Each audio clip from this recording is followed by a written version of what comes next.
We had the old C-119 aircraft, and they were called flying boxcars, and they were already old. They were World War II vintage aircraft. And so we went down to the airfield to load. We got our parachutes on and got checked and everything, went down to load. And we'd been in mock-ups, but we'd never been in a real airplane. Then they loaded everybody on the plane, and I was the last one in with the jump master, because they were always fooling with me because I was a sergeant. And I got in, I looked around, I couldn't see a place to sit. The jump master told me, he said, well, you and I are going to sit on garbage cans. I said, you're kidding me? He says, no, we are, and we did. And we sat on a garbage can, and I knew the checkpoints where the aircraft would fly. Got time to jump, he stood everybody up. I stood up off the garbage can. He put me right in the door. I was the first one in, out I went, I was the first one out. Pretty happy soul, everybody's hooping and hollering that had their first jump, and they'd all made it. John Wayne and I made a movie together. Okay. So they made the Green Beret at Fort Benning, Georgia. So then he called me up to the headquarters one day and said, okay, there's some airborne operations in this movie. I said, yeah. And he said, okay, you're the coordinator for the airborne operations. You know, that was pretty cool. None of those stars jumped out of the planes, okay.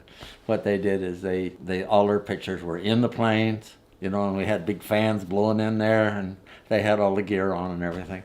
And then when it was time to jump, they come down and jump off the ramp, and about 20 mattresses, you know, we're all stacked up there. And then we put our troops in the plane and fly up, and then I did the ground control. Could be no man-made items or in the frame. Couldn't have a telephone pole or road or anything. So we had to find places where we could drop them where it looked like it was Vietnam, you know. In 1968, the JCOC decided to go to the Airborne Department, particularly down to the Pathfinder School where I was working. People above me, way above me, big pay raise above me, set a scenario of what they wanted to see. And part of the demonstration was a helicopter would go down the river with trees on both sides, so it'd be unseen, pop over the trees, right in front of the grandstands where all big stars and bars were. 4 repellers from 120 feet would repel. The only bad thing about it was that it had to be perfectly timed with the narrative that this captain was giving to the JCOA. So we rehearsed that all morning long. 5 times, and it wasn't right. It was just a little bit off. So the 6th time, we popped over the trees. He put the helicopter in a flare.